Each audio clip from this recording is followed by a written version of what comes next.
พระพุทธศาสนาแห่งชาติและจริยธรรมวัดพระธาตุดอยสุเทพระบบ FM 96 เมกะเฮิรตซ์มีพ่อครูวรรลบนามวงพรหมเป็นผู้อำนวยการ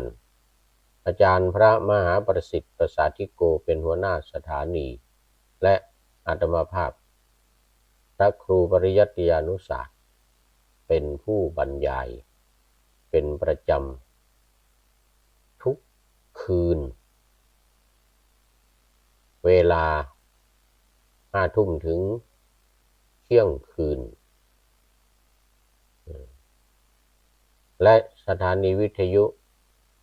เพื่อการศึกษาพระพุทธศาสนาและวัฒนธรรมวัดฝายหิน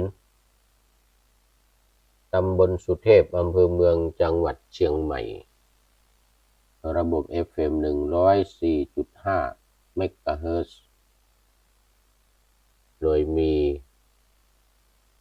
ท่านพระครูสมุวิสุวัฒน์วรกิจโจเป็นผู้อำนวยการ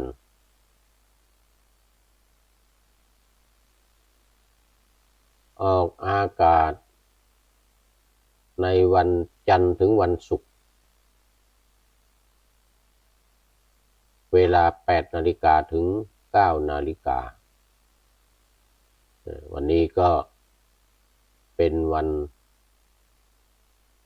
อังคารที่5 มีนาคมพุทธศักราช 2567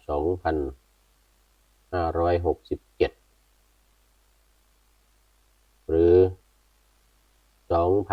2024 ตามปฏิทินที่ใช้อยู่ในประเทศนี้คือประเทศอังกฤษเพราะว่าขณะนี้กำลังพักผ่อนหย่อนใจอยู่ที่วัดพระสิงห์ UK ลันคอนทาวน์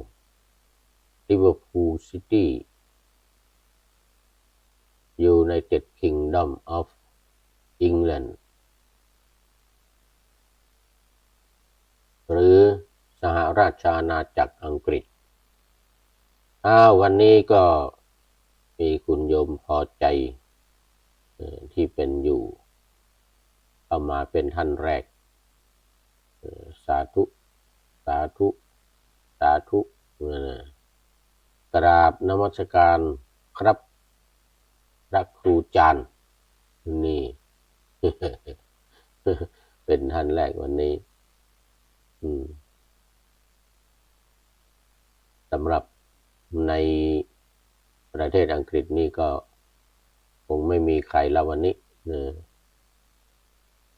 เพราะว่าตอนนี้ดึกแล้วตี 1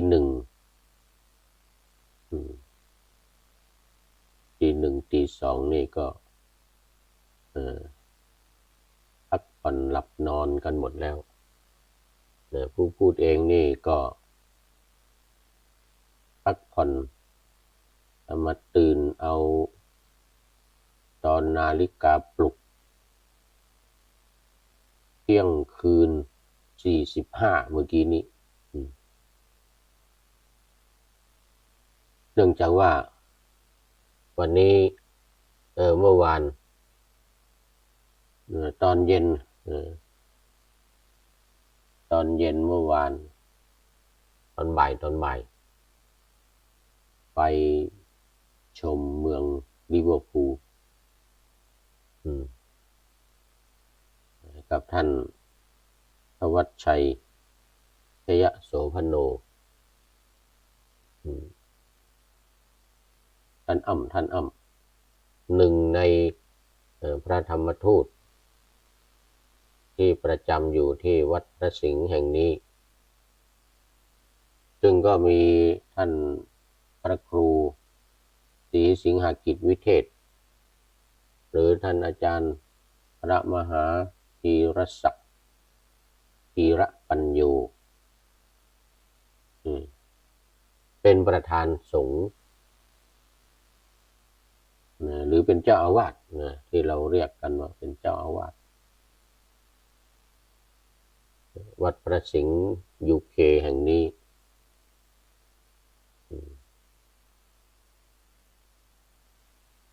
นอกจากนั้นก็ยังมีท่านอาจารย์พระหารณรงค์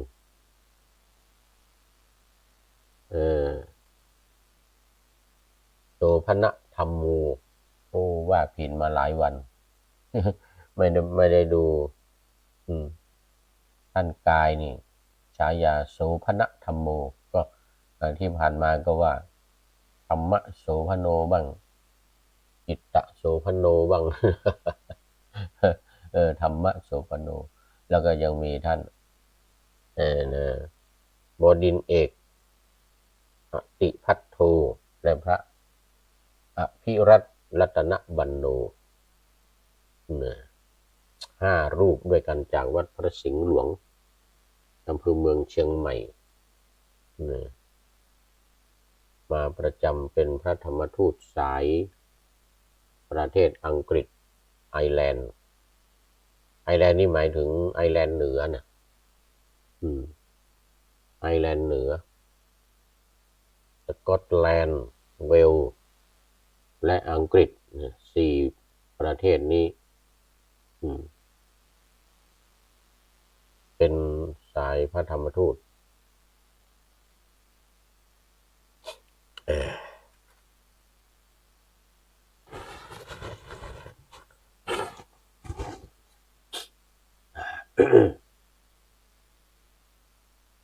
ส่วน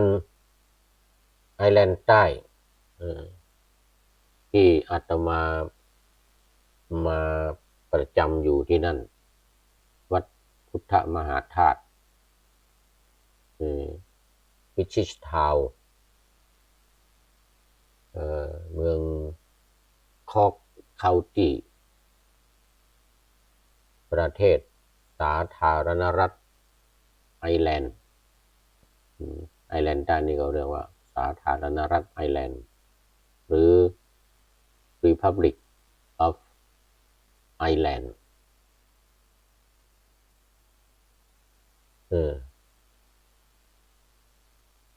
คนเป็นคนละประเทศ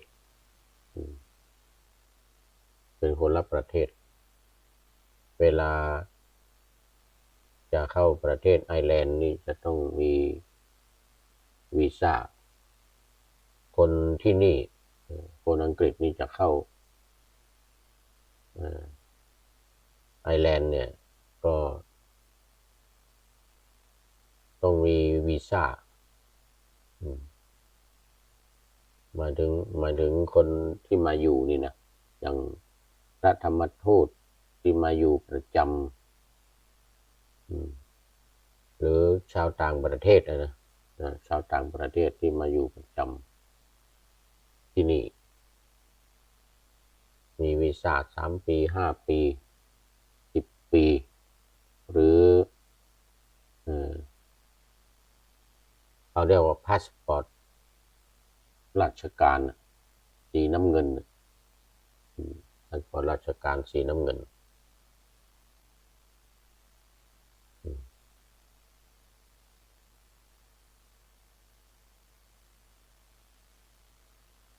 เหมือนพระธรรมทูต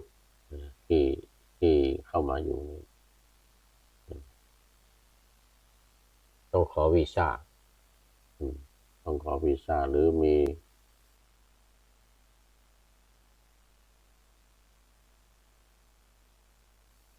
จากประเทศไอร์แลนด์จะเข้ามาที่นี่ก็ต้องขอวีซ่าของประเทศอังกฤษอะไรอย่างนี้นะอันนี้ก็ เป็นกฎกติกาของประเทศเป็นระหว่างประเทศเอาละวันนี้ก็มาเริ่มเนื้อหาสาระของพระไตรปิฎกซึ่งวันนี้เป็นสูตรใหม่ขึ้นสูตรใหม่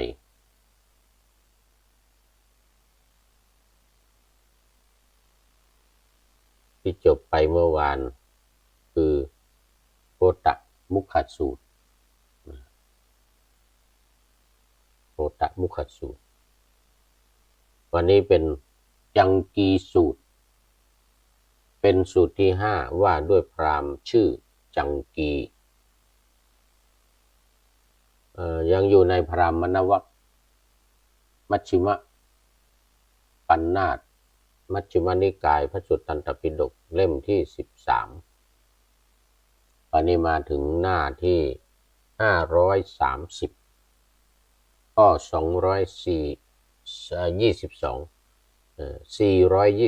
ขออภัย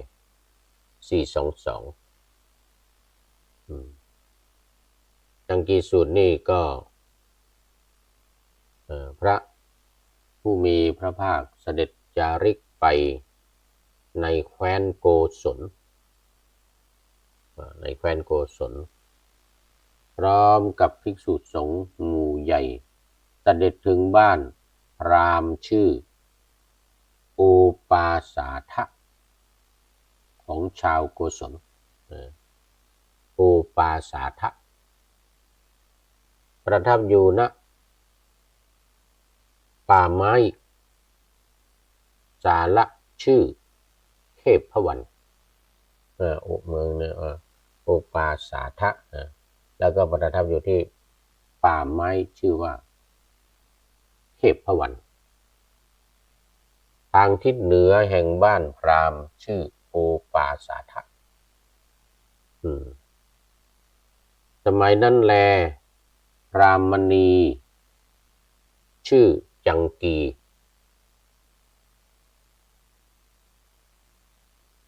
พราหมณ์ไม่มีนี พราหมณ์ชื่อจังกีครองบ้านพราหมณ์ชื่อโอปาสาทะซึ่งมีประชากรและสัตว์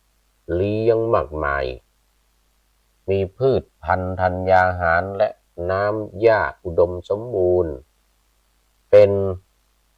พระราชทรัพย์ที่พระเจ้าประเสนทิโกศลพระราชทานปูนบำเหน็จให้เป็นพรหมไทยให้เป็นพรหมไทยพรหมไทยนี่หมายถึงสิ่งที่ให้แก่บุคคลผู้ประเสริฐคำว่าพรหมนี่แปลว่าประเสริฐนะ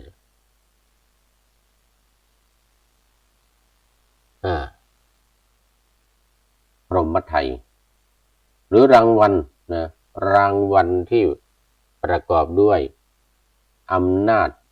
เดิมเหนือบ้านนั้นเป็นรางวัลที่ได้จากอำนาจเดิมเหนือบ้านนั้น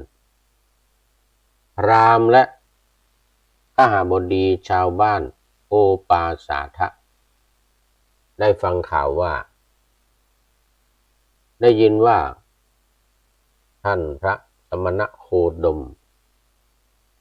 เป็นสักยบุตรเสด็จออกผนวดจากสักยตระกูลเสด็จจาริกอยู่ในแคว้นโกศลพร้อมด้วยภิกษุหมู่ใหญ่เสด็จถึงบ้านพราหมณ์ชื่อโอปาสาทะโดยลำดับ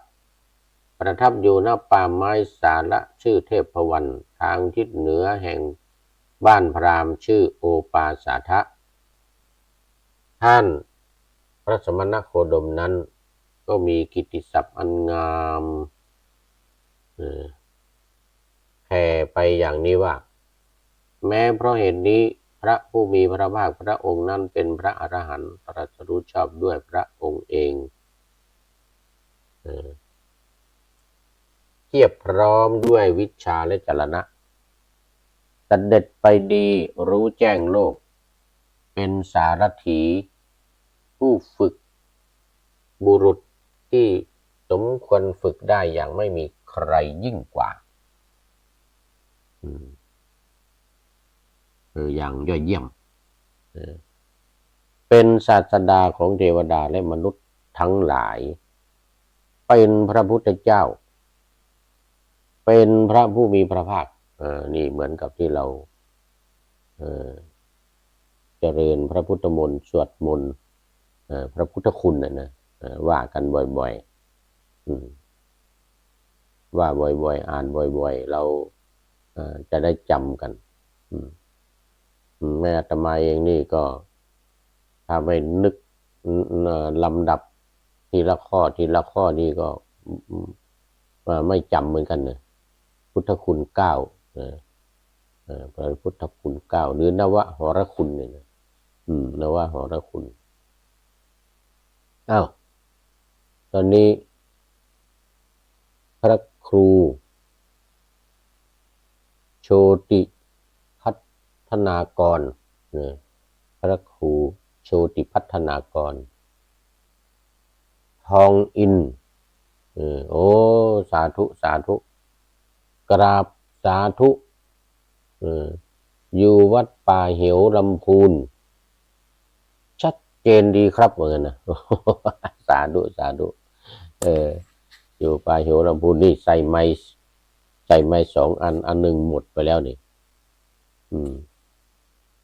เดี๋ยวก่อนมันจะว่ายังมีอยู่ยังมีอยู่ใส่ไม้2 อันเลยมักจะมี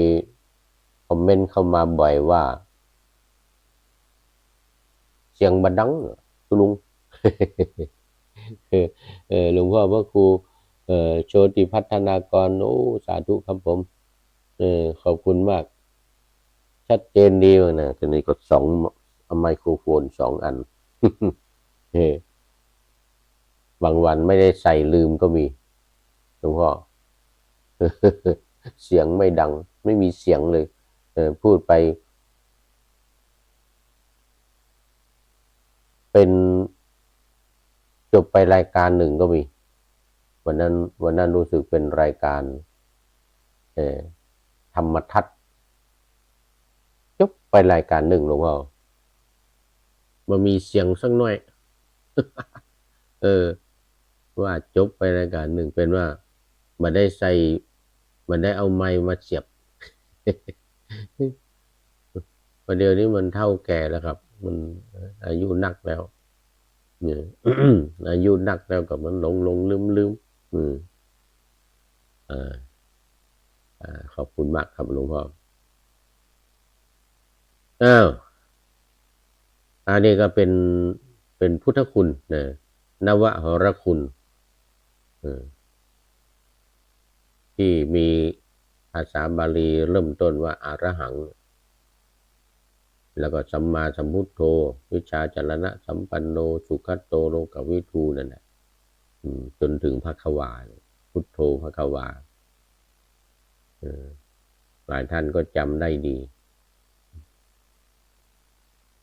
ทีนี้มีต่ออีกนิดหนึ่งว่าพระองค์เนี่ยทรงรู้แจ้งโลกนี้พร้อมทั้งเทวโลกมารโลกพรหมโลกและหมู่สัตว์พร้อมทั้งสมณพราหมณ์เทวดาและมนุษย์มีความงามในท่ามกลางมีความงามเดี๋ยวก่อนมีความงามในที่สุดทรงประกาศพรหมจรรย์พร้อมทั้งอรรถะและพยัญชนะบริสุทธิ์บริบูรณ์ครบถ้วนการได้พบพระอรหันต์ทั้งหลายเช่นนี้เป็นความดีอย่างแท้จริงเป็นความดีอย่างแท้จริงอันนี้หลวงพ่อหูดีเนาะหลวงพ่อพระครูโชติพัฒนากร นี่มาดูในข้อ423หน้า431ครั้งนั้นแลพราหมณ์และขหบดีชาวบ้านพราหมณ์ชื่อโอปาสาทะโอปาสาทะออกจากบ้านพราหมณ์ชื่อโอปาสาทะรวมกันเป็นหมู่ไปยังป่าไม้สาระไปยังป่าไม้สาระชื่อเทพพวันทางทิศเหนือสมัยนั้นจังกีพราหมณ์พักผ่อนกลางวันอยู่ณปราสาทชั้นบนมองเห็นพราหมณ์และข้าบดีชาวบ้านพราหมณ์ชื่อโอปาสาทะซึ่งล้วนออกจากบ้านพราหมณ์ชื่อโอปาสาทะเดินรวมกันเป็นหมู่ไปทางทิศเหนือเข้าไปยังป่าไม้สาระชื่อเทพพวันจึงเรียกอำมาตย์ที่ปรึกษามาถามว่านี่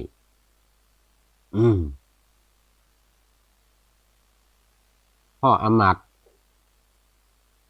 พราหมณ์และขหบดีชาวบ้านพราหมณ์ชื่อโอปาสาทะออกจากบ้านพราหมณ์ชื่อโอปาสาทะเดินรวมกันเป็นหมู่ไปทางทิศเหนือ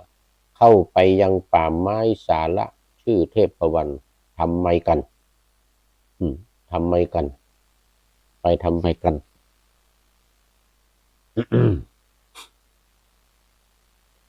อมาตย์ที่ปรึกษาตอบว่าข้าแต่ท่านจังกีพระสมณโคดม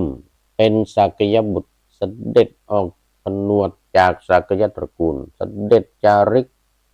อยู่ในแคว้นโกศลพร้อมด้วยภิกษุหมู่ใหญ่เข้าถึงบ้านพราหมณ์ชื่อโอปาสาทะโดยลำดับประทับอยู่ณป่าไม้สาระชื่อเทพพวันทางทิศเหนือแห่งบ้านพราหมณ์ชื่อโอปาสาทะเป็นต้นนะอันนี้ข้อความเหมือนกับในเบื้องต้นที่อ่านไปแล้วจนถึงเมื่อได้ทราบข่าวแล้วก็พากันเข้าไปเฝ้าพระโคดมนั้นเข้าพระโคดมจังกีพราหมณ์กล่าวว่าก็อมาตย์ถ้าเช่นนั้นท่านจงไปหาพวกพราหมณ์และขหบดีชาวบ้านพราหมณ์ชื่อโอปาสาทะแล้วบอกอย่างนี้ว่าท่านขอรับจังกีพราหมณ์พูดว่าขอท่านผู้เจริญทั้งหลายจงรอก่อนแม้จังกีพราหมณ์ก็จะไปเฝ้าพระสมณโคดมด้วยอำมาตย์ที่ปรึกษารับความแล้วก็เข้าไปหาพวกพราหมณ์และข้าบดีชาวบ้านเหล่านั้นแล้วก็ได้บอกตามที่ท่านจังกีพราหมณ์ได้สั่งไปเวลานั้นพราหมณ์ต่างถิ่น500 คนมีธุระเดินทางมาพักอยู่ในบ้านพราหมณ์ชื่อโอปาสาทะได้ฟังว่าจังกีพราหมณ์จะไปเฝ้าพระสมณโคดมด้วยจึงพากันเข้าไปหาจังกีพราหมณ์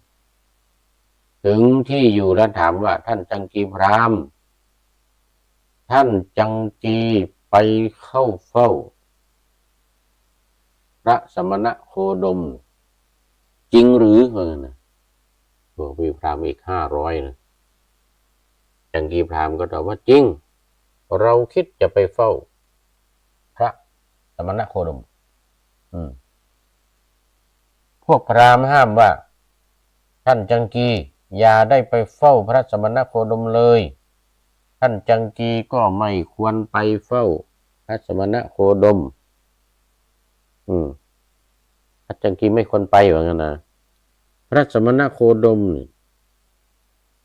ต่างหากควรจะเสด็จมาหาท่านจังกีเพราะว่าท่านจังกีเป็นผู้มีชาติกำเนิดทั้งฝ่ายมารดาและฝ่ายบิดาถือปฏิสนธิบริสุทธิ์ดีตลอด ชั่วบรรพบุรุษว่ากันนะโอ้โห เจ็ด7 ชั่วบรรพบุรุษมาแล้วไม่มีใครจะคัดค้านตำหนิได้เพราะอ้างถึงชาติตระกูลด้วยเหตุนี้ท่านยังกีจึงไม่ควรไปเฝ้าพระสมณโคดมพระสมณโคดมต่างหากควรเสด็จมาหาท่านจังกีโอ้โหแสดงว่าท่านจังกีนี่จังกีพราหมณ์นี่โอ้ใหญ่โตมีคนเคารพนับถือมากนะอันหนึ่งท่านจังกีเป็นคนมั่งคั่งมีทรัพย์มากมีโภคามากเป็นต้นเลยนะจบไตรเพศพร้อมทั้งนิมันดุศาสตร์เกตุกศาสตร์อักษรศาสตร์และประวัติศาสตร์เข้าใจตัวบทและไวยากรณ์ชำนาญโลกายตศาสตร์และลักษณะมหาบุรุษอันนี้เหมือนกับชุดต่างๆที่ผ่านมาเหมือนชุดต่างๆที่ผ่านมาเป็นผู้มีรูปงามน่าดูน่าเลื่อมใสมีผิวพรรณผุดผ่องยิ่งนักดุจพรหมว่าไงนะมีกายดุจพรหมเป็นต้นนะเป็นผู้มีวาจาไพเราะสุภาพประกอบด้วยถ้อยคำอ่อนหวานอย่างชาวเมืองนุ่มนวลเข้าใจง่ายนี่ก็เป็นต้นอีกนะเหมือนที่ผ่านมาเป็นอาจารย์และปาจารย์ของหมู่ชนสอนมนต์แก่มานพ300 คนเป็นต้นท่านจังกีเป็นผู้ที่พระเจ้าประสิทธิโกศลสักการะเคารพนับถือบูชานอบน้อมเป็นต้นอีกเหมือนกับข้อความที่ผ่านมาเป็นผู้มีพรหมชื่อโภคระสาติสักการะเคารพนับถือนอบน้อมพรหมพราหมณ์พราหมณ์ใหญ่ๆพราหมณ์ใหญ่ๆมีชื่อเสียงโด่งดังนี่ก็เคารพนอบน้อมท่านจังกีปกครองบ้านพราหมณ์ชื่อโอปาสาทะซึ่งมีประชากรและสัตว์เลี้ยงมากมายมีพืชพันธุ์ธัญญาหารและน้ำหญ้าอุดมสมบูรณ์ เป็นพระราชทรัพย์ที่พระเจ้าประสิทธิโกศลพระราชทานปูนบำเหน็จให้เป็นพราหมณ์เป็นพรหมไทยด้วยเหตุนี้ท่านจังกีจึงไม่ควรไปเฝ้าพระสมณโคดมพระสมณโคดมต่างหากควรจะเสด็จมาหาท่านจังกียืนยันแข็งขันคือเป็นผู้ถือดีนะของจังกีพราหมณ์นี่นะความเป็นผู้ดีของจังกีพราหมณ์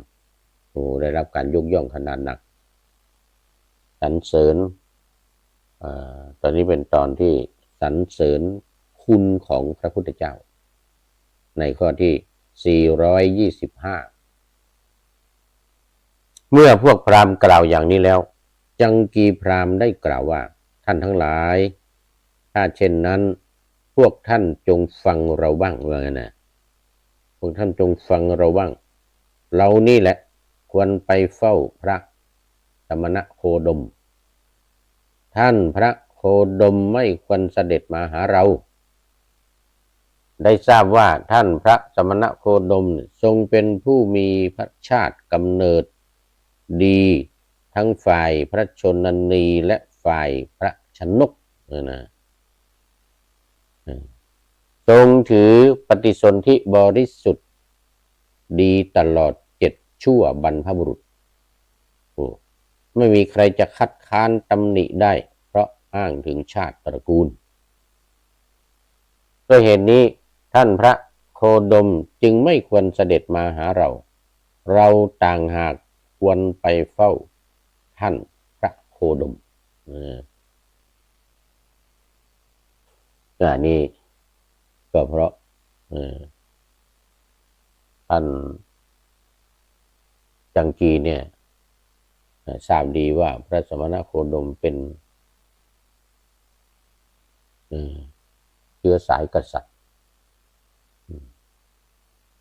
ราชบุตรของพระเจ้าสุโธทนะและพระนางสิริมหามายาคือทั้งฝ่ายพระมารดาทั้งฝ่ายพระชนกทั้งฝ่ายพ่อฝ่ายแม่เนี่ยโอ้เป็นตระกูลสูงเป็นชาติตระกูลที่สูงควรที่เราเนี่ยจะไปหา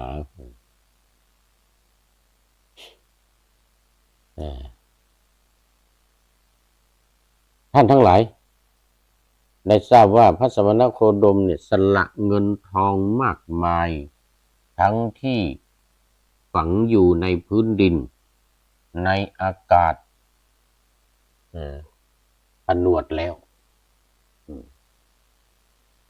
พระสมณโคดมกำลังหนุ่มแน่นมีพระเกศาดำสนิททรงพระเจริญอยู่ในปฐมวัยเสด็จออกจากพระราชวังผนวดเป็นบรรพชิตเมื่อพระชนนีและพระชนกไม่ทรงปรารถนาจะให้เสด็จออกผนวดมีน้ำพระเนตรชุ่มพระพักตร์ทรงกันแสงอยู่พระสมณโคดมทรงโปรงพระเกศาและพระมัสสุแล้วครองผ้ากาสาวพัสเสด็จออกจากพระราชวังผนวดเป็นบรรพชิตพระสมณโคดมมีพระรูปงดงามน่าดูน่าเลื่อมใสมีพระชวีวันผุดผ่องยิ่งนักดุจพรหมมีพระวรกายดุจพรหมโอกาสที่จะได้พบเห็นยากนักพระสมณโคดมทรงมีอริยศีลมีศีลที่เป็นกุศลอริยศีลในที่นี้จะหมายถึงปาริสุทธิศีล4ประการคือปาติโมกข์สังวรสำรวมในพระปาติโมกข์อินทรีย์สังวรความสำรวมอินทรีย์6ตาหูจมูกลิ้นกายใจ3อาชีวปาริสุทธิศีลความบริสุทธิ์แห่งอาชีวะคือการเลี้ยงชีพการเป็นอยู่4ปัจจัยสันนิสิตศีลศีลที่อาศัยการพิจารณาใช้สอยปัจจัย4อันนี้คือศีลอริยศีลมีศีลที่เป็นกุศลประกอบด้วยศีลที่เป็นกุศลมีพระวาจาไพเราะสุภาพประกอบด้วยถ้อยคำอ่อนหวานอย่างชาวเมืองนุ่มนวลเข้าใจง่ายทรงเป็นอาจารย์และปาจารย์ของหมู่ชนมากมายคือหมายความว่าด้วยพระธรรมเทศนาครั้งเดียวของพระผู้มีพระภาคหมู่สัตว์จำนวน 84,000 เทวดาและมนุษย์นับประมาณไม่ได้ย่อมดื่มอมตะธรรมคือมรรคและผลมรรคและผลเพราะฉะนั้นจึงทรงเป็นอาจารย์ของหมู่สัตว์และทรงเป็นปาจารย์ของพระสาวกผู้ที่ทรงแนะนำได้พระสมณโคดมเสด็จถึงเดี๋ยวก่อนข้ามไปนิดหนึ่งทรงสิ้นกามราคะไม่ประดับตกแต่งทรงเป็นกรรมวาทีเป็นกิริยวาทีไม่ทรงมุ่งร้ายต่อพราหมณ์ผนวดแล้วจากตระกูลสูงคือขัตติยตระกูลอันบริสุทธิ์ ผนวดแล้วจากตระกูลมั่งคั่งมีทรัพย์มากมีโภคะมากประชาชนต่างบ้านต่างเมืองพากันมาทูลถามปัญหาพระสมณโคดมทวยเทพหลายพันองค์ถวายชีวิตขอถึงพระสมณโคดมเป็นที่พึ่งพระสมณโคดมทรงมีกิตติศัพท์อันงามขจรไปอย่างนี้ว่าแม้เพราะเหตุนี้พระผู้มีพระภาคพระองค์นั้นเป็นพระอรหันต์เป็นต้นเป็นพระพุทธเจ้าเป็นพระผู้มีพระภาคพระสมณโคดมทรงประกอบด้วยลักษณะมหาบุรุษ32ประการพระเจ้าพิมพิสารจอมทัพมคธพร้อมทั้งพระราชโอรสและพระมเหสีทรงถวายชีวิตถึงพระสมณโคดมเป็นสรณะพระเจ้าประเสนทิโกศลพร้อมทั้งพระราชโอรสและพระมเหสีทรงถวายชีวิตถึงพระสมณโคดมเป็นสรณะโภครสาติกพราหมณ์พร้อมทั้งบุตรพัญญาก็ได้ถวายชีวิตถึงพระสมณโคดมเป็นสรณะเหมือนกันนะพระสมณโคดมเนี่ยเสด็จถึงบ้านพราหมณ์ชื่อโอปาสาทะโดยลำดับประทับอยู่ณป่าไม้สาระชื่อเทพวันทางทิศเหนือแห่งบ้านพราหมณ์ชื่อโอปาสาทะสมณพราหมณ์ที่มาสู่เขตหมู่บ้านของเราจัดว่าเป็นแขกของเราซึ่งพวกเราควรสักการะเคารพนับถือบูชาพระสมณโคดมเสด็จมาถึงบ้านพราหมณ์ชื่อโอปาสาทะโดยลำดับประทับอยู่ณป่าไม้สาระเทพวันทางทิศเหนือแห่งบ้านพราหมณ์ชื่อโอปาสาทะพระสมณโคดมจึงจัดว่าเป็นแขกของเราที่พวกเราควรสักการะเคารพนับถือบูชาด้วยเหตุนี้พระสมณโคดมจึงไม่ควรเสด็จมาหาเราเราต่างหากควรไปเฝ้าพระสมณโคดมเราทราบพระคุณของพระสมณโคดมเพียงเท่านี้แต่พระสมณโคดมไม่ใช่ว่าจะมีพระคุณเพียงเท่านี้แท้จริงแล้วพระสมณโคดมมีพระคุณนานับประการหาประมาณไม่ได้ถึงแม้ท่านพระโคดมทรงประกอบด้วยองค์คุณบางอย่างก็ไม่ควรเสด็จมาหาเราโดยที่แท้เราต่างหากควรไปเฝ้าพระสมณโคดมหลังจากนั้นจังกีพราหมณ์ได้กล่าวเชิญว่าท่านทั้งหลายถ้าเช่นนั้นพวกเราทั้งหมดจะไปเฝ้าพระสมณโคดมด้วยกันชวนหมู่พราหมณ์ทั้งหลายไปด้วยพราหมณ์ชื่อกาปะทิกะทูลถามบทมนอันนี้เป็นหัวข้อกาปะทิกะพราหมณ์ชื่อกาปะทิกะเป็นผู้ถามบทมนกับพระผู้มีพระภาคตอนนี้ท่านพระครูโกศลสุตวิธานเป็นชื่อใหม่ยังไม่ค่อยยังจำไม่ค่อยได้ท่านพระครูโกศลสุตวิธานวัดพระสิงห์หลวงนมัสการครับโอ้สาธุ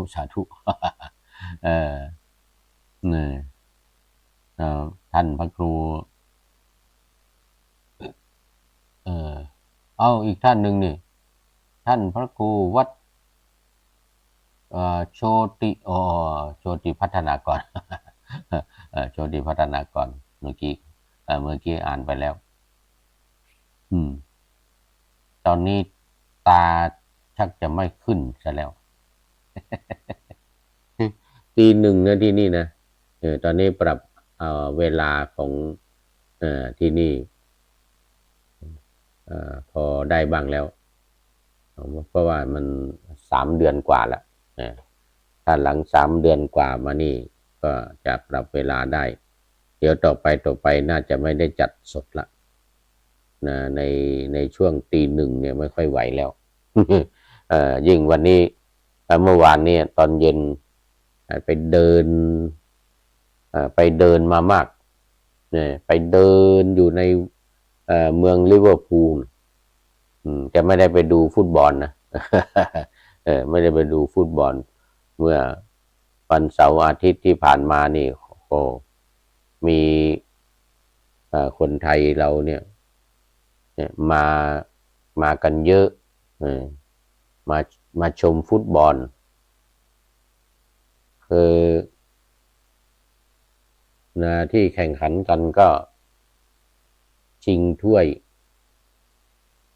เรียกชิงถ้วยอะไรถ้วยของ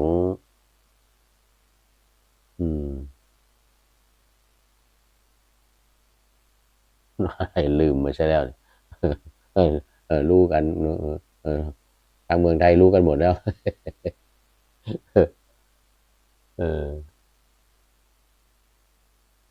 เมืองไทยรู้กันหมดแล้วนะท่านพระครู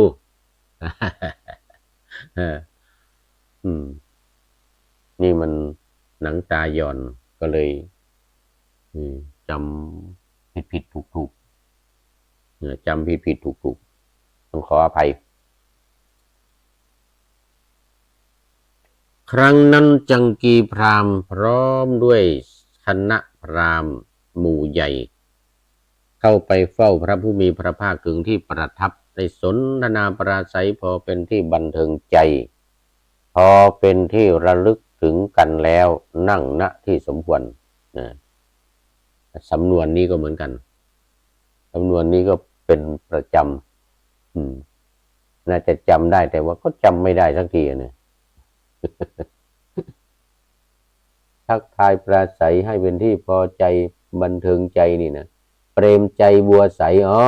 คุณโยมเปรมใจจากสันปัดตองมาแล้วกราบนมัสการเจ้าโอ้นี่คนเมืองเฮาดูนี่ คนเมืองเฮาท่านพระครูโยมเปรมใจวันนี้โยมพัชรินปินตาโยมพัชรินไม่มาด้วย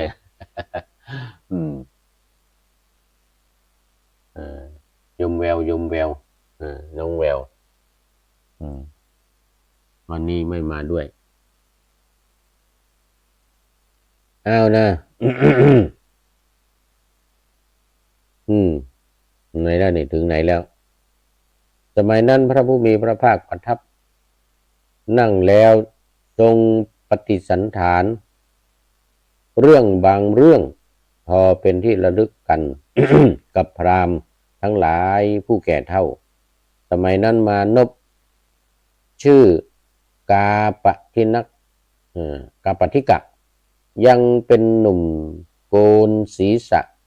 มีอายุ16 ปีโอ้กาปทิกะนี่ยังเป็นหนุ่มเลยนี่อายุแค่16 ปีแต่โปรงผมแล้ว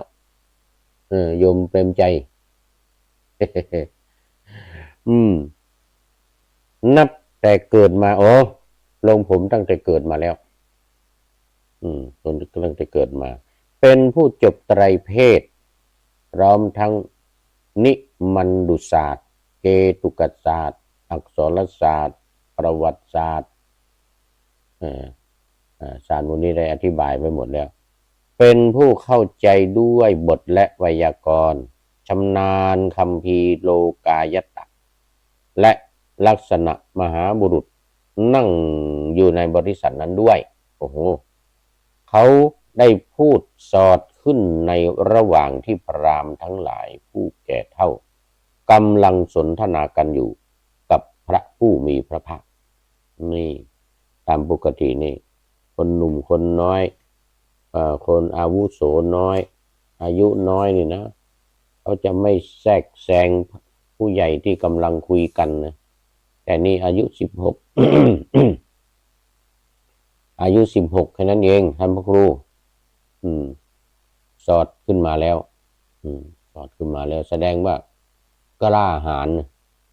กล้าหาญพอสมควรลำดับนั้นพระผู้มีพระภาคทรงห้ามกาปทิกมานพว่ากาปทิกมานพนะภารัตวาชะผู้มีอายุโอนี่เป็นตระกูลภารัตวาชะด้วยนะเหมือนกับพระปินโดภารัตวาชะที่เหาะขึ้นไปเอาบาตรไม้จันทร์ที่เมืองราชคฤห์ตอนนี้ตระกูลเนี่ยยังมีเหลืออยู่มากนะในประเทศอินเดียเคยไปเจอมาแล้วเคยไปเจอที่กรุงนิวเดลีประเทศอินเดียก็ยังนับถือพระพุทธศาสนาใครไปนี่ก็จะนิมนต์พระไทยเราไปนี่ก็จะนิมนต์ไปฉันที่บ้านแต่ตอนนี้ผู้เป็นพ่อตอนนั้นเป็นทนายความนะตอนนี้เสียแล้ว